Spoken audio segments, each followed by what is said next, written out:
Hi, everyone. Good afternoon or good morning, depending on what part of the country you're in. Welcome to the Paddlesports Trade Coalition's informational webinar. This webinar is open to all interested parties. We're excited to have you here today, and we're looking forward to meeting with you.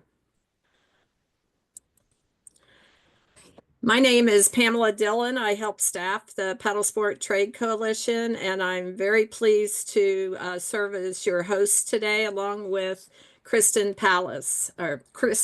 Sorry, Kristen is the associate representative to the PTC Board of Directors and the publisher of Rapid Media.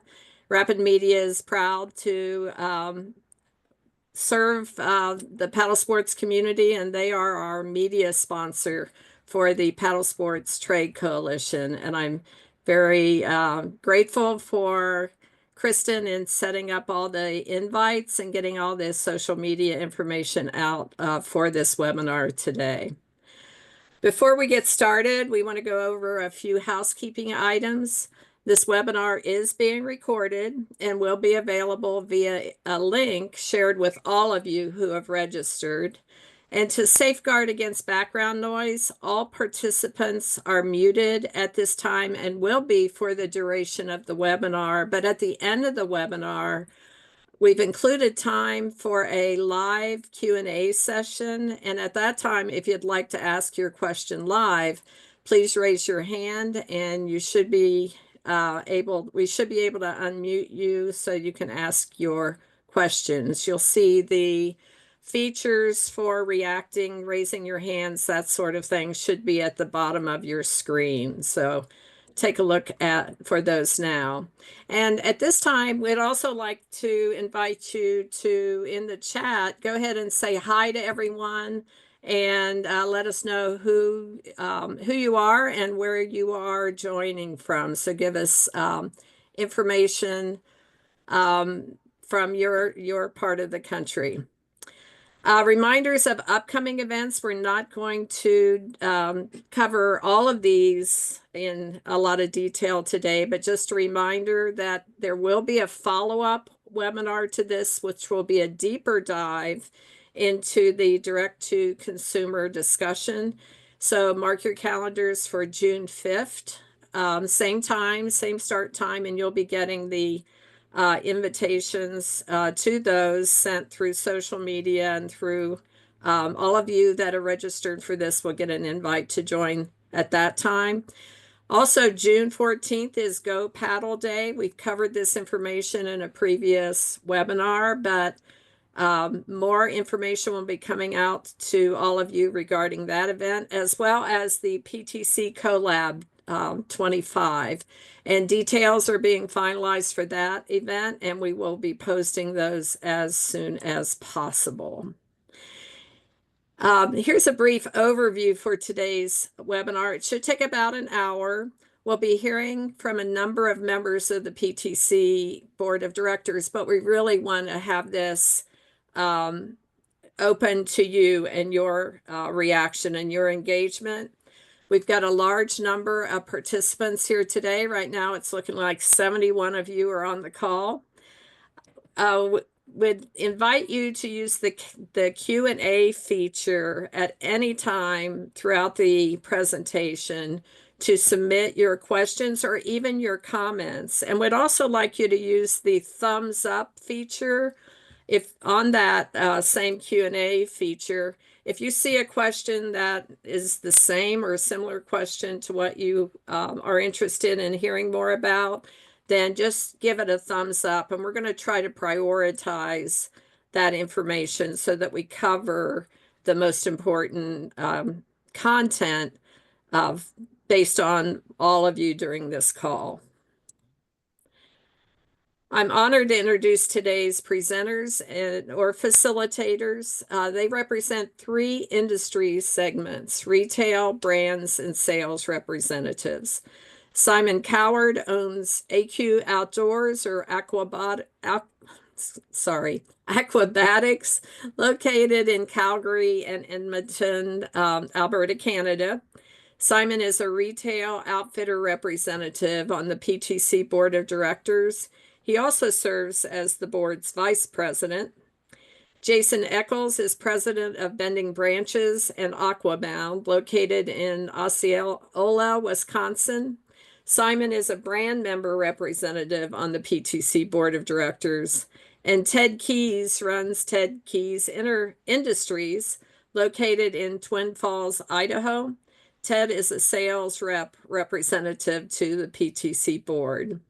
Simon will introduce the topic, so take it away, Simon. Thanks so much, Pam. And thank you to everyone for attending this webinar, something we're trying to make a little more regular, and hopefully we're bringing some value in that regard. So for today, we had originally planned to do a long planned out webinar on the challenges around direct to consumer, but upon sort of further review amongst the group of us in the communications sort of part of the PTC, we sort of decided it might be a bit tone deaf to ignore the elephant in the room at the moment, which is, obviously this tariff situation, which is ebbing and flowing on a daily basis, it seems. So we decided to pivot a little bit and have a discussion around this, although we don't necessarily have any real answers or anything. I think it's something that everyone is going through, and it's very pressing. I think it's hard to pick up a phone or have a conversation amongst our industry right now and it not be top of mind conversation. So given that the PTC's mission is to support all elements of paddle sports and the industry, whether that's retailers, manufacturers, reps, or anything in between, we thought this would be a very timely opportunity to discuss this, share pain points, have an open dialogue, perhaps share some learnings as well, because I think at the moment there's a lot of unease and a lot of uncertainty, and misery loves company sometimes, right? So having us all in a room together, so to speak, and being able to discuss these things and perhaps share some common learnings and everything would be really, really valuable. The direct to consumer conversation is most certainly going to happen, that webinar. Ted is going to elaborate on that a little further at the end of this particular webinar. So I think it's important, given that this is kind of in a way a bit of a wishy-washy topic because we don't have any real certainty or any real answers, is to provide some tone, context, and a goal for the hour. So I think the goal here is to really try to emphasize learning from one another rather than really trying to forecast anything from the future. I think if COVID taught us anything, is like big swings and big reactions in times of uncertainty are perhaps not the way to go. So really just trying to learn where everyone's at, how people are operating, and getting some information from others in similar circumstances, I think is really the goal for this. We want to focus on, I think, the narrative is very much around community and collaboration over competition in times like this. And we're going to discuss, what are some of the long-term proven tactics that work in times when things are uncertain, whether that's recession or pandemics or whatever that is. So hopefully that gives a little bit of context and understanding around what we're going to try and cover here. And we encourage you all to be very involved. So we have three parts to the webinar today. So I'm going to hand this over right now to Jason from Bending Branches, and he's going to talk about the importance of resilience and such. So yeah, thanks again, everyone, for attending. And Jason, take it away, mate. Yeah, Simon, thank you. And again, thank you to all who are attending and viewing this webinar today. I think we've got a good format here that we're excited about sharing. We want the conversation that we're hoping to have to be respectful and constructive, and we're hoping to provide an environment for that. But what does this mean? Recreation doesn't pause, the resilience of the outdoors. And I think even in times of crisis, whether it's COVID or recessions, we understand that the outdoor recreation or outdoor industry, it persists. And for many folks, it can be an escape or a release to the stress in their lives or the things that they're dealing with at a personal or business level. And so, many of us have, been in this business for a long time, this industry. We've seen recessions come and go. There's challenging times all around us. It seems like it's 5-year swings, or who knows what the frequency is, but every day, every year is another challenge. But businesses with strong processes, good people, great relationships and strong customer service are the ones that have the best chance of surviving and thriving in environments and uncertain times such as what we're going through right now. And we do acknowledge that what we're experiencing right now is different than COVID. And I believe that, many of us on this call, if you're on the retail or manufacturer brand side or the revenue side of our industry, COVID was a great time for all of us. Our businesses grew, we had opportunity, probably more opportunity than what we were able to capitalize on. But then it ended abruptly, and then it created problems for us, our industry, and throughout the supply chain. And what we're dealing right now with right now is definitely different. But I think that we can take the things that we've learned from that COVID time period and apply them to our situation now. The cause of the circumstance might be different, but the challenges could be very similar. And so what we're hoping to do in this segment of our webinar today is we're going to experiment with an interactive activity. And the goal of this activity is to allow people to present their current challenges and opportunities, and then lean on the wisdom and experience of the participants in this webinar to discuss these issues and opportunities, provide insight, and hopefully some possible solutions. So here's how we plan for this two-step process to work. So in step one, I'm going to ask our volunteer panelist members of the PTC board to break the ice and share one challenge or opportunity they are dealing with right now. And this is meant to get the ball rolling for all of you to think about the challenges you're facing in your business right now as well. And for those who are willing to share, we are asking you in one sentence or less to post a topic of interest, either a challenge or an opportunity that you are facing in the Q&A. And we understand that many of us are facing the same challenges. So if your challenge has already been posted, please do your best to avoid duplication. And then to prioritize what we will then discuss in step two, I ask you to click the thumbs up button to upvote posts which the topics relate to your current situation. What that's going to do is allow us to prioritize the most popular topics that are being posted in the Q&A. And then once those are upvoted, Pam and Kristen will be in the background monitoring and will bring us the most popular topics. And once we start, just please acknowledge that this process will take a few minutes, so please be patient. And then that gets us to step two. What does step two look like? Once we have our top 2 or 3 topics or subjects for discussion identified, we'll then have a moderated discussion. And our hope is to address as many topics as time allows. If that's only one, that's fine. If we can get to 2 or 3, that's great as well. But during this discussion, we will be asking you, the webinar participants, for volunteers who are willing to share what you are doing or how you are addressing issues related to the topics that rise to the top here.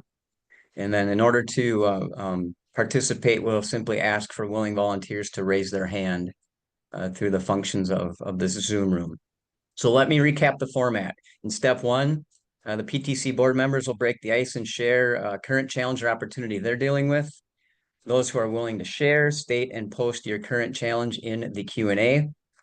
Then I ask all of you to thumbs up to upvote the topics of interest to you, and then we'll prioritize those and bring them back to the group for discussion. And then in step two, then we'll have that moderated discussion to shed some light on and gain insight to how these challenges and opportunities are being addressed currently in our industry. Okay, so with that, I'd like to start with, we have some of our panelists here. I'm going to ask Brian Vincent, Matt Gerhardt, Simon Coward, Ted Keys, and I'll provide myself as well some insight or some things that we're thinking about.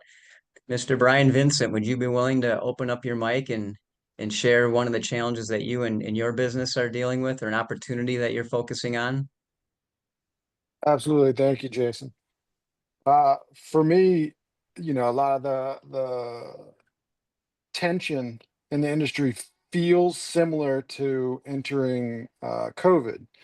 But the difference for me, and I guess the pain point for me is at that time, I reacted aggressively. I saw an opportunity to capture sales, knowing that what was on the horizon was more than likely brands having still lots of power, but that they would most likely shut down. And if I brought in a bunch of product, I'd be able to supply it to the end consumer. Right now feels different in that I have a hesitation to bring in more product because I feel the tumult in the industry with brand consolidation and the tariff impact on those brands and what that portends for the future. And so it's left me with almost a paralysis of waiting and seeing, and that is not my normal mode of operation. Normally, I am an aggressor, and so that's my pain point. Is the all of the uncertainty and the unknowns are creating way more hesitancy in me than I'm used to having. So I know it's more of a philosophical thing, maybe, but that's where my issue lies. All right, Vince, thank you for sharing it. And Vince's perspective is coming from the retailer side of our business, as from the Appomattox River Company that Brian runs. Matt Gerhardt, Four Corners River Sports. What would you like to share with us? Yep, sorry, just getting my audio on. So one of the, obviously, just like everybody here, one of the biggest struggles that I've been kind of having to contend with is how to allocate capital, and where to do that.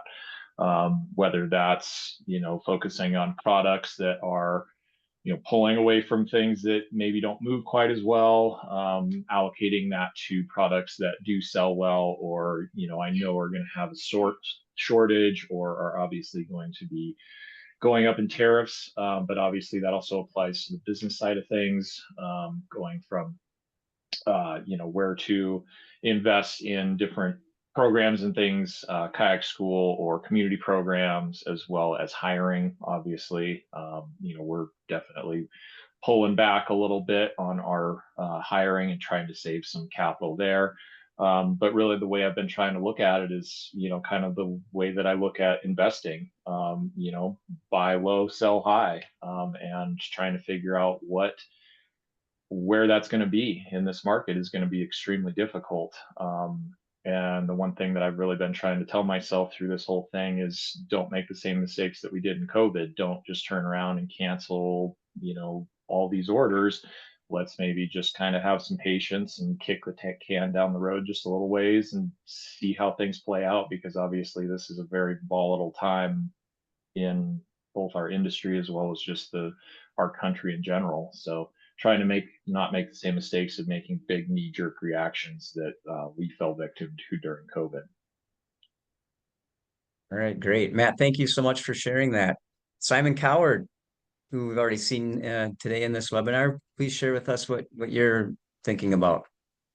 Yeah, so obviously there's the tariff thing, which is just this yo-yoing, never-ending kind of thing that you can't follow the bouncing ball. But so that's an obvious one. But I think the trickle-down effect for us is when you look at companies that do well in downturns, is community building and customer relationship and customer experience is such a huge part of it. And so how do you provide a really fantastic customer experience when there's so much uncertainty? So you have customers trying to place special orders, and you're trying to go through HS codes because we're north of the border, figuring out the country of origin, and then trying to figure out if that tax can be pulled back by the manufacturer, and so on and so forth. So, I think the thing that we're really trying to focus on is, how do we inform our staff in a way that they can communicate clearly with customers on what are going to be the downstream impacts of this. So what we're trying to do is, I have fairly regular conversations with our key suppliers that are maybe or maybe not impacted by tariffs at this stage. We also are doing weekly or bi-weekly meetings with our leadership team, and just ensuring that they have a simple narrative that they can communicate to our part-time staff or our summer staff, to make sure that they're having good conversations. And we haven't hit the mark all the time. There's been a few people have not necessarily gotten the right messaging, and so we're continuing to try and massage that and improve it. The solution side of things, a bit of humor is good, I think. And one of our staff members was said the other day that she had a bunch of people come in and be like, "Oh, do these things go on sale?" And she said, "Well, right now we're playing tariff chicken." And so tariff chicken is you can pay what this is right now. You might pay 25% more in 4 weeks, and it might go on sale in August. But we're all playing tariff chicken right now. So I don't know, just trying to providing good customer service, good information, but trying to keep it light is what we're trying to do with that. So that's my bit. Thanks, Jason. Simon, thank you so much for sharing. Ted Keys from Ted Keys Industries. He's a sales rep member of the PTC, a member of our board. Ted, what would you like to share with the group? I'd like to share like the pandemic, any issue or problem or challenge is 10 times worse, especially forecasting. There's still some manufacturers and retailers have a lot of inventory, and some I'm worried are dumping it or about to dump it if we go into a recession that the tariffs cause. There's also these longer lead times and delays of people, playing chicken and just waiting. That's going to create shortages here in the next couple of months. So it just really makes forecasting, really difficult. I'm worried that we're not going to be able to have enough to resupply in some categories, and then in others, well, we have too much. So chaos is what I'm worried about the most. All right, Ted, thank you. And then I'll share our perspective here at Bending Branches and Aquabound, a number of challenges that we're dealing with. One very specific one, and I'll talk about tariffs. And sometimes we feel like we're the unintended consequence, or we're dealing with unintended consequence and kind of the victim in the situation, but it is what it is, and we're working through it. So for us, not necessarily so much on the incoming side of importing, but it's on the exporting side. So as a U.S. manufacturer, we export product to Canada, and one of the challenges that we're having right now is the 25% import tariff on product going into Canada. And unfortunately, that puts a big pressure or a margin burden on either the retailer or us as the brand. Somebody's got to pay for that, and if it's not the consumer, then who does? And what we've seen through this is that some really good retail partners of ours have become very hesitant to bring in product from the U.S. In particular, I use our situation from us because of that uncertainty. I understand that there's not a strong desire to bring product in at a 25% upcharge when that might be going away, or it could change in 2 weeks or 2 days or 2 months. And so, it's all the uncertainty that's around that's causing, hesitancy that Brian mentioned and Simon and others have mentioned that, is causing a ripple effect throughout the supply chain. Okay, so we've got a number of topics here that were thrown up and I'm not sure Pam or Kristen, or if somebody could summarize these topics in the Q&A so that our webinar participants would have a chance to upvote or thumbs up them. And Sure. I've got Pam, is that something you would be able to do for us? Because I know we've mentioned Sure. 3 or 4. We have two that are tied with the number of thumbs. The first is from Mike Harvey. Okay. And Mike is saying that the biggest challenge that they are facing right now is 2026 product development. They're already down the road with existing supply chain and manufacturing partners in China. Do we keep going with the hope that sanity will be restored, or do we start planning now for moving our manufacturing, which has its own obvious challenges? Okay. Well, Pam, thank you. That sounds like a great topic for us to start with. It's got the most thumbs up or up votes in our Q&A. So let's go right after that one and see if we can have enough time for additional topics. And so the challenge posted here is facing 2026 product development already down the road with existing supply chain manufacturing partners in China. Do we keep going with the hope that sanity will be restored, or do we start planning now for moving our manufacturing?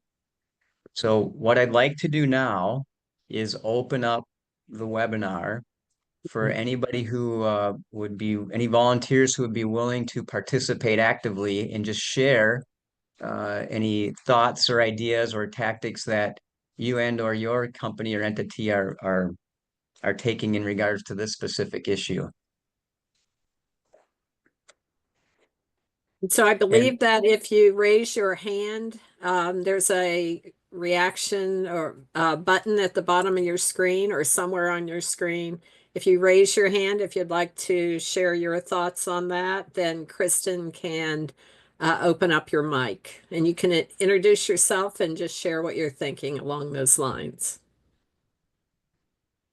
Anybody like to share? Looks like we got Mike Harvey with his hand up. You might want to start with that one, given it's his topic. perfect, let's go for it. Pam or Kristen, if you can open up Mike and give him There he goes. the form. Okay. Mike, you are on. Okay. Am I? Can you hear me? Yes. Yep. All right. Hey, Welcome. thank you guys for putting this together. I'm grateful to be chatting with folks from the industry and yeah, it's I mean the challenge is I think pretty self-evident. So I'll just say that right now what we're doing is we're continuing to move ahead as though we're going to be able to somehow pull this off.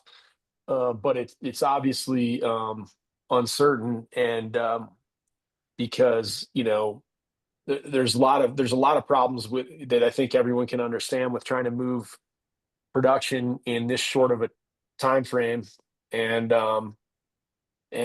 also to go through anyone that's made anything overseas knows that it's pretty rare that you get everything right the first time with a new manufacturer. So for us the timing is obviously terrible. Not that it would be great at any other time, but it's particularly bad right now. And so I think, we're sort of stuck in a situation where we're going to continue as though, something's going to happen that will trigger lower tariffs, which, is worth noting at this point that, if the tariffs went to something like 40%, for example, or 50%, we would all suddenly be relieved in some ways because it's not 155%, but it would still be terrible. And so we would still have, higher prices next year or lower margins or some combination of both. So, yeah, I don't know. I mean, I'm curious to hear if anybody else is dealing with this challenge, but for us right now, unfortunately, I think we're sort of going to keep working with the people we've been working with because we know it works and hope for the best, which is not a great place to be. Right. Mike, Patrick, thank you so much for sharing. Pam, I see we've got Ted's hand up. Is there anybody else also that has their hand up? Can you tell? Patrick from Level 6 and also Eddie and Lily have their hands up. If you can promote those, please, Kristen. Patrick, I think you're up first. Okay. Level 6. Can you hear me? Mm-hmm. Yes. Excellent. Yeah, Mike, just to build off what the challenges that you'd highlighted there, we kind of saw this coming after the first time the circus was in town, and we started divesting our productions outside of China. And I mean, as we saw on Liberation Day, no one was insulated from that. I think our strategy right now is try and get stuff out of China because we don't think it's going to improve.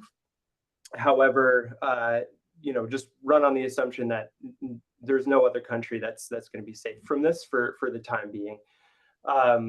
So what that's meant for us is basically just try and stay the course for as long as we possibly can, and raise prices within market tolerance. Eventually, everything is going to go up in price, and the playing field will be leveled somewhat. It's just whether it'll be sustainable for all of us.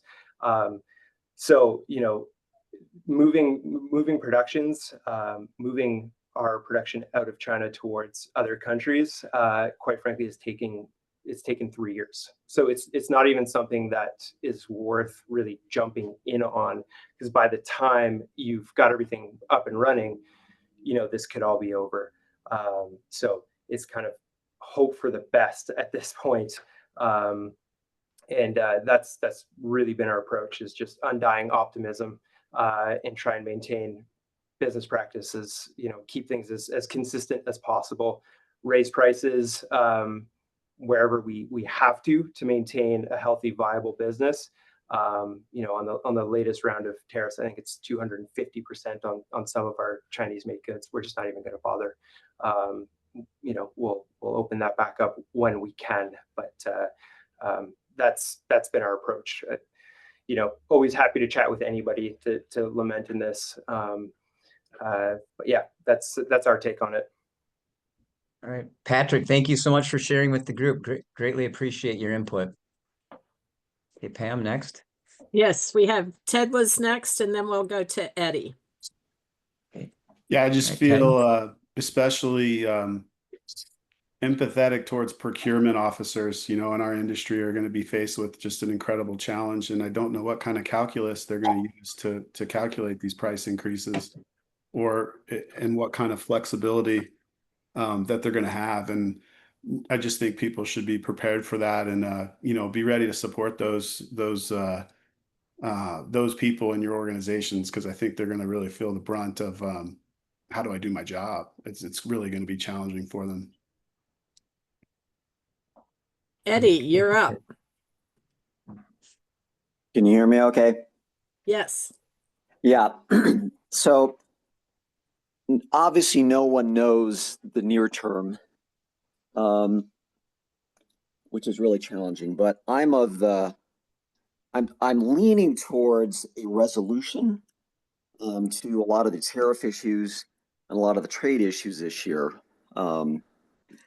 I can't guarantee that, obviously no one can, but I'm leaning towards things will be resolved, not completely, but that'll be a lot easier, I think, this year. So I'm hoping that's the case. That gives everyone some breathing room, but the long term, unfortunately, that our fundamental structural problems are not going to go away. So long term, if you produce abroad, you still have to put a plan in place. And obviously, it's a multi-year plan of where you try and either reshore or you friendshore, or you realign your production so that it more aligns with your particular country. I mean, most of us here in the U.S., but there's also Canada, people here in Canada, as well as Europe. So this doesn't help people right now, but the long term is we've got to really figure out a plan to reindustrialize and reshore, because the fundamental problems, when you look at things like our politics and geopolitics, our debt, the fundamental issues with climate change, those are not going to go away. So if we have a resolution on a lot of, say, these tariff issues this year, and I'm leaning towards that happening, they're just going to crop back up, in the next 2, 3, 4 years, and it's going to be worse. So I think you can't think about going back to normal, because normal as we've seen that doesn't work, because fundamentally our entire structure of how certainly the US is structured in the world and the economy is changing. So you've got to really think long term, beyond this immediate sort of problem, and how do you realign your entire operations and your production to be in country where you're selling. So from my perspective and everything I'm seeing sort of on the long-term shift, we've all got to sort of be tied to that. And a lot of it isn't just saying, okay, we're going to move production, set up the same factory. There's so much going on the technology side that's allowing us to develop new materials, to develop new processes. So brands really need to look very carefully at where technology is going and how they can apply that. So instead of just duplicating production in country, you come up with an entirely new material that's created by artificial intelligence, and then you got more of an automated or robot-driven production line. So those are the kinds of, I think, challenges, but also opportunities that are going to come up. And there's brands and people already looking at that. So if you're sort of stuck in the past and expecting to go back to normal, then, this is where you're going to, be disintermediated by new brands that are looking for technology and doing things differently, and then seeing where consumers are expecting those kinds of things. So, that's sort of my immediate suggestion is I think things will get resolved this year, but it doesn't mean we're going to go back to normal and it's going to, things are going to be fine for the long term. We're just going to run into the same problem 2, 3, 4 years from now. So brands really need to consider how they're going to change operations to be more in-country focused. Eddie, thank you for sharing an insight. Greatly appreciated. And Pam. then we have Jen Nolan fishing, and we might have time for Mark B after Jen. Okay.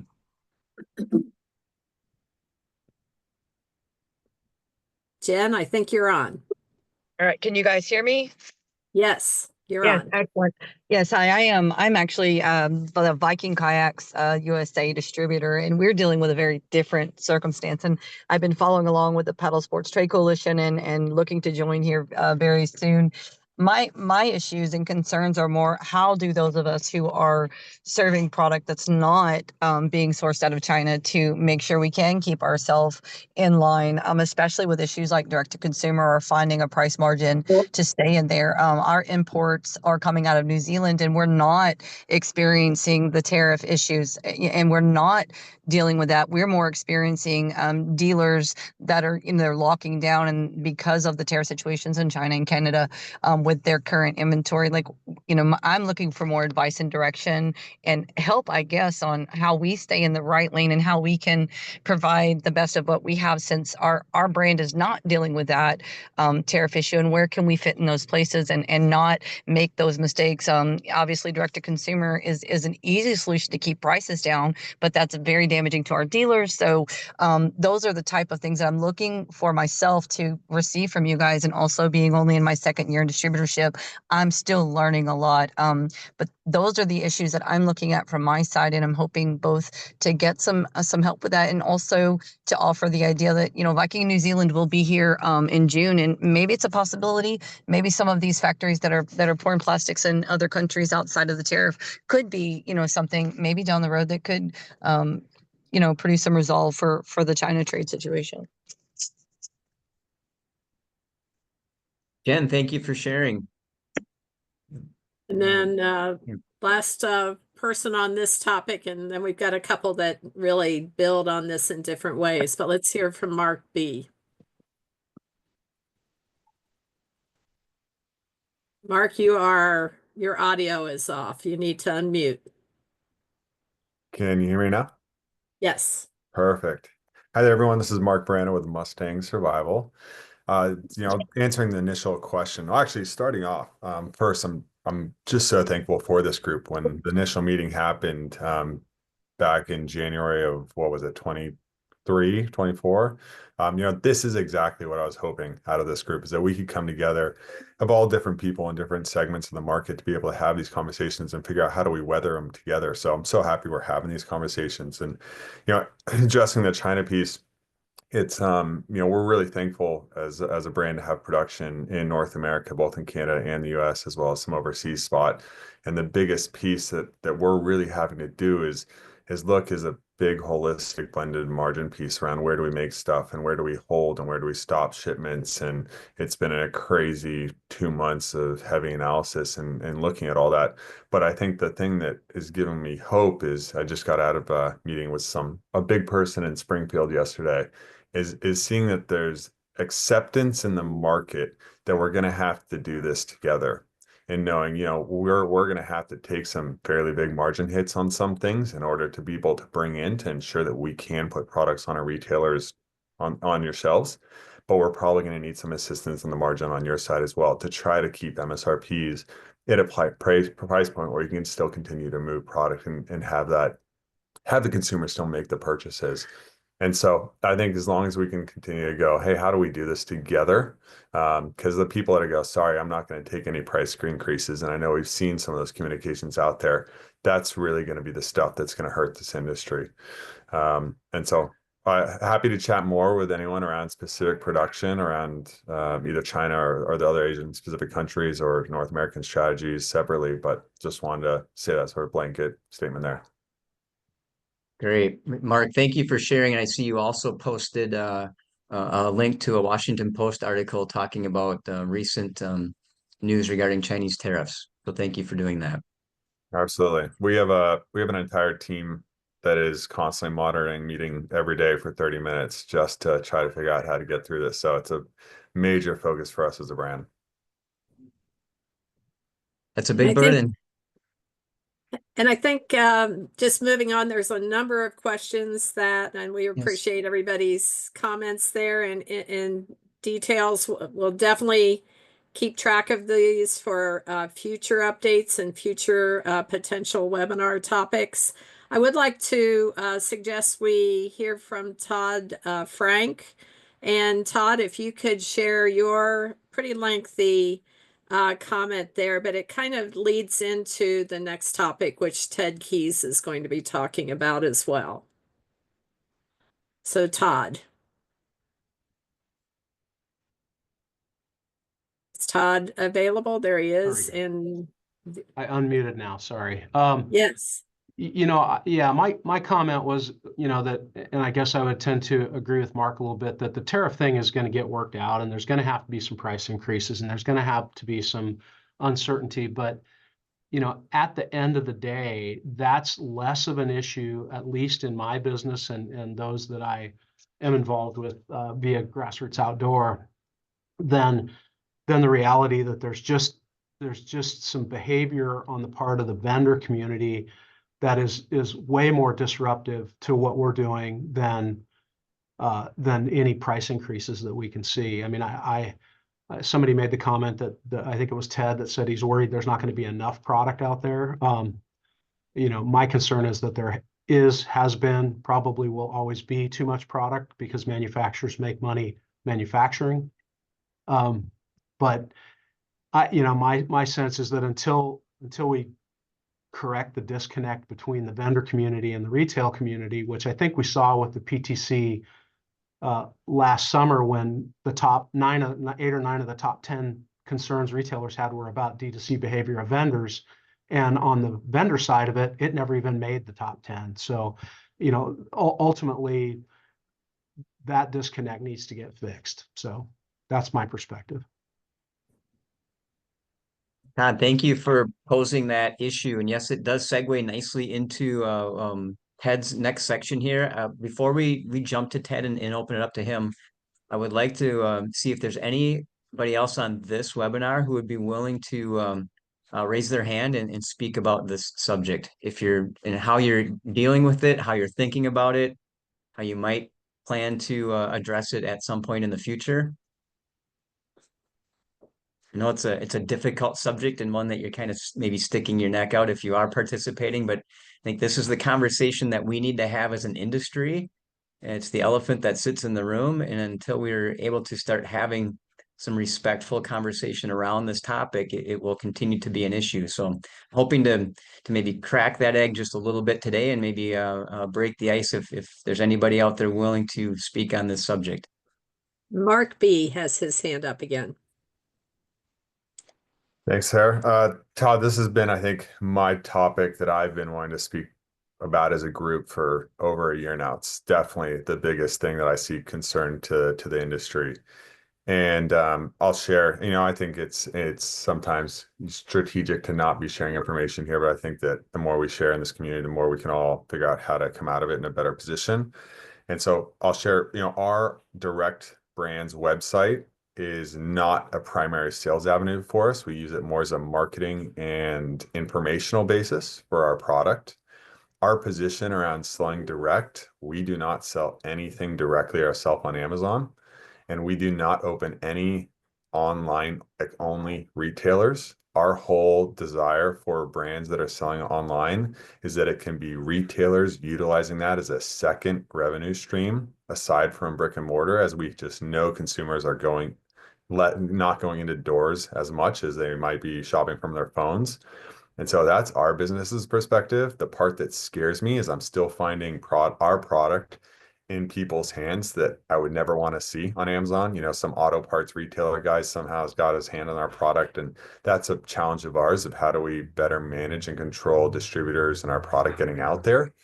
I know there's buyback things that are happening of goods being returned and how's that going out there. But the management of who and how we sell is something that we'd like to constrain down to ensure that we are just trying to support retailers, brick and mortars, people are stocking our goods, promoting our goods physically, to be the ones that also can be selling online. And the marketing piece, right? We are not trying to steal sales from our vendors, our brick and mortar retailers selling our goods, but really trying to promote the brand, because I think the more we can promote it from our website, the more people, when they walk into those retailers and see the goods, will be keen to purchase. Mark, thank you for sharing again. Greatly appreciated. Pam, is there anybody else who has their hand up on this subject? Eddie has his hand up. And then Alex Lohman. Great. Eddie. Yeah, am I coming in okay? Yes. Yeah, so I was a futurist that spoke at the PTC event last year, so just giving everyone perspective on that. I want to go back to Todd's comment and what he said. I mean, the challenge is, how do you manufacturers only make money when they produce and sell a new product? So when you've got all this inventory sitting out there that you produced that ends up on a used market, manufacturers don't make any money on that. So that's a huge challenge. But how do you stop a manufacturer or vendor from making product when that's the only way they make money? I mean, it's still a free country. So if they want to make it and reduce the price to whatever they want, they can do that. But I would agree that it produces huge dislocation in the industry. And to me, like, you know, when you sort of go back fundamentally is, when you look at the US economy, our economy has not been doing well really for 15 years. When you look at only 3% growth, that's not very good. In the last 4 or 5 years, when you have inflation north of 3%, at the end of the day, the pie is shrinking. And so you see all these discount channels that are growing rapidly, and you see sort of the mainline and the upper end channels that are decreasing.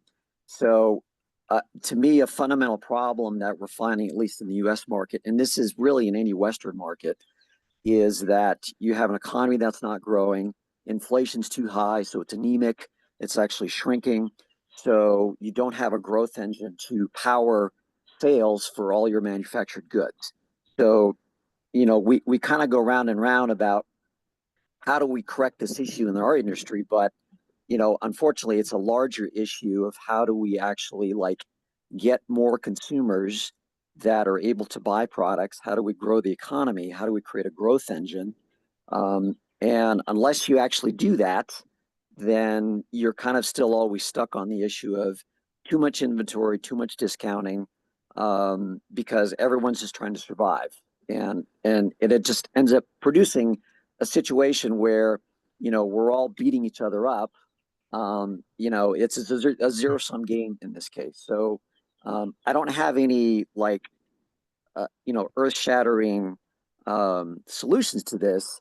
I'm just trying to characterize the problem, the larger structural problem, and you know, maybe this will allow us to start thinking of more, how do we as an industry like help fix this larger structural problem of trying to grow the economy, of trying to create more of a growth engine so that we have customers that'll buy our product and then fuel all of our sales. Eddie, that's great. Thank you for sharing. And if I think about that in maybe a little bit deeper sense, you know, and until the point where we can help grow our economy, we as an industry are fighting for those discretionary dollars against other industries or other places people can spend their money. So one of the goals of the PTC, the Paddle Sports Trade Coalition, is to grow participation.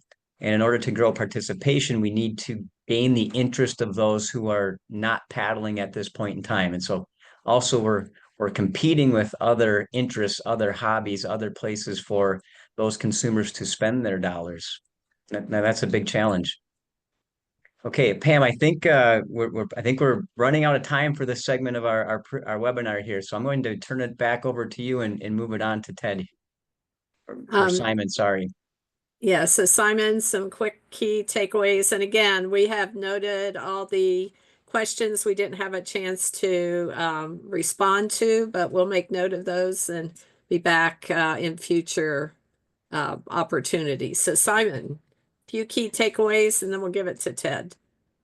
For sure. Yeah, I had a bunch of notes made, which I completely scrapped during this conversation and started again because there was some really good dialogue there. So these are very macro kind of takeaways. Again, we haven't solved anything today. I think it's just an opportunity to hear how the other half lives to some degree and hear what's going on throughout our industry. And so the first thing I noted down here is that it's quite obvious that the concerns between the retailers and manufacturers and reps are all quite different. And so I think a good place to start with that is perhaps with empathy and understanding for each other's issues and communicate clearly and regularly to continue to move the ball forwards. And hopefully the PTC can help facilitate that dialogue through these webinars. And it's been really nice to hear that people are stoked to be involved and that these are a thing. Collaboration over competition in these times, I think, is really important. And whether that's retailer to retailer or whether that's brand to brand or whatever that combination is sharing learnings and trying to help, the rising tide lifts all ships. If we're all doing a great job and we're all contributing to positive outcomes, it's going to be better than us trying to do it in a silo.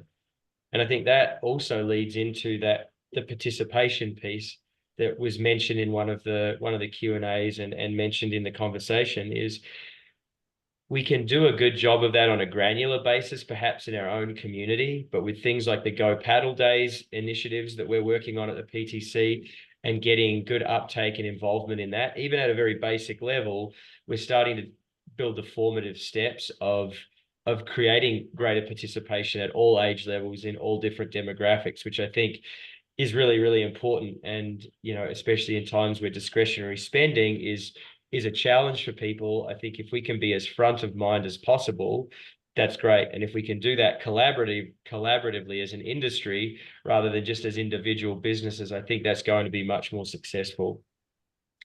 And one other thing is just being very thoughtful and purposeful in our business practices. What are all of our concerns? They're all different. I know ours has been carrying too much inventory and too much discounting over the past few years. And so we've made really meaningful changes to resolve that issue. And so again, the communication amongst all of us in the industry, we're going to help learn from one another. I chatted with John Kahn from who owns CKS now and fairly new to e-commerce, and we've learned some hard lessons in e-commerce the last couple of years, and hopefully we'll have a dialogue about that, but sharing some of those hard lessons learned is going to be really helpful and being purposeful and thoughtful in that. So I've got more, but I don't want to take any more time. I'm going to hand it back to Pam and just finish up with saying thanks for the close to 100 people who have attended. It's fantastic. Ted, it is all yours. All right. Well, just want to introduce the hard conversation with D2C, how it's affecting the retail relationship. And we got some good results that I'm going to go through in these slides. Just want to say here at the beginning, if you haven't, there's a QR code on that slide. It works. I checked it before our meeting, and just want to, if you haven't taken the survey on D2C, please do, and please share with your colleagues so that we get even better data. There was a joke, we're an industry of paddlers and dirt bags, I guess, and none of us are data scientists except maybe Eddie here. So the more responses we get, the better data we're going to have, and then the better conversations we're going to be able to frame. So the D2C webinar will follow up June 5th, and that's also at the last slide. There's definitely some key friction points, and we noticed those, and we drew those out from the breakout sessions at the CoLab. And what I noticed, and maybe you guys noticed too, is that there's a divergence between sales reps and retailers, and with manufacturers. The one thing we all agree on is that we have to work to grow the sport, and how do we do that? And I think framing the D2C conversation can help set up how we get resources to allocate that effort to grow the industry for everyone. So let's see, next slide. So here we go. We had, I thought this was the most important slide to share, and we're going to share the rest of the slides with the group. I think we just want to get some more responses in and give people who haven't taken the survey yet, give them time to take it. We don't want to send the results and then have them take the survey. We want them to take the survey first. So you can see here that it's about 60% who are saying moderately, D2C impact is moderately negative to extremely negative. So if you're a vendor and you're not acknowledging this, I think you're missing out on an opportunity for dialogue and greater understanding and also sustainability of not just your brand, but the industry overall. Retailer concerns, lack of transparency, and hey, the Q&A is open, and I realize everybody's going to have a different meaning about some of these words I'm using, but transparency to me is I don't know for all my brands what they're selling D2C into a territory. So how does a sales rep really guide the decision making about how much to preseason, how much to inventory, how many backup orders do you need to place, and so forth. So and that's just one example, but everybody should could extrapolate these a little bit more. A lot of dealers feel that there's a asymmetric relationship. The brands have a optimization with search that they don't have to pay as much as a retailer is going to have to pay, and they're vertically integrated. So how do they validate that cost or spending that when they're at an inherent disadvantage than a brand site? The 15, are we moving? No. Or I guess I'm not going to, we might not have time to go through all of these, but these are just retailer concerns. And if you're not familiar with them as a vendor, I think, going through those and understanding them with your reps and with your retailers. And if you're a retailer and I miss something, try to, put that in the Q&A or make us aware of what we're not aware of. The manufacturers have a huge concern. Coming out of the pandemic, inventories were high. I don't think anybody retailer-wise, we canceled a lot of orders. Manufacturers had built things that they had to sell. And for the most part, I think retailers are understanding that vendors have excess inventory they need to move. But how do we get back into a regular cycle, if that's even possible? We definitely talked about that normal is definitely maybe gone forever.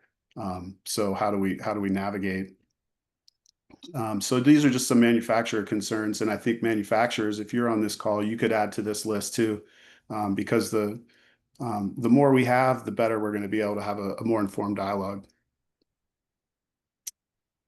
I like to say that nothing is inevitable, especially in the digital age. Like just because we're the board of the PTC, this is everybody in paddle sports, and we can really forge a way that if we have better data and we have better discussions, then there's room to grow the sport together. There's one case study that I really like for D2C for best practices that we want to share for the June 5th webinar is Santa Cruz Bicycles. And I have some experience, but not a lot. I'm still figuring out like exactly how Santa Cruz does it. But a lot of their dealers seem to be very happy with them. Not all the time, but most of the time. So invite everybody to bring some ideas and so we can share some best practices. So going into collab, we have better D2C discussion and maybe can hone in on some of those best practices. Again, take the survey. We need more. We need a few more responses, or a lot more is always better. And I'm encouraged to keep working on this topic with everyone. So thanks, Ted, and thanks to all the panelists and all the folks that have shared with us aloud here today and also in written form. We do look forward to continuing to address the D2C topic. And as Ted asked, please complete the survey. Mark your calendars now for the next webinar, which will be June 5th. And we want to be mindful of your time. So I'm not sure that we have an opportunity for more questions here today. But we thank everybody for submitting those. As we said, we will share those with for future webinar discussions. It is at the top of the hour, and so let me just ask Simon and Jeff Turner, who is the PTC executive director, is here. If there's any final closing comments that anyone wants to make before we depart. Jason, we'll turn it over to you for final. All right. So yeah, thank you all. And thank you, Pam and Kristen, for doing all of the hard work in the background to put this together. I know you probably have the most difficult job in making us look good. And so thank you for your work in doing that. Again, thank you all for participating today and attending our webinar, particularly those who stepped up and gave us some insight and your thoughts and feedbacks. So looking forward to seeing you all on our next webinar, June 5th. Take care, everyone, and have a good rest of your day. Thank you all.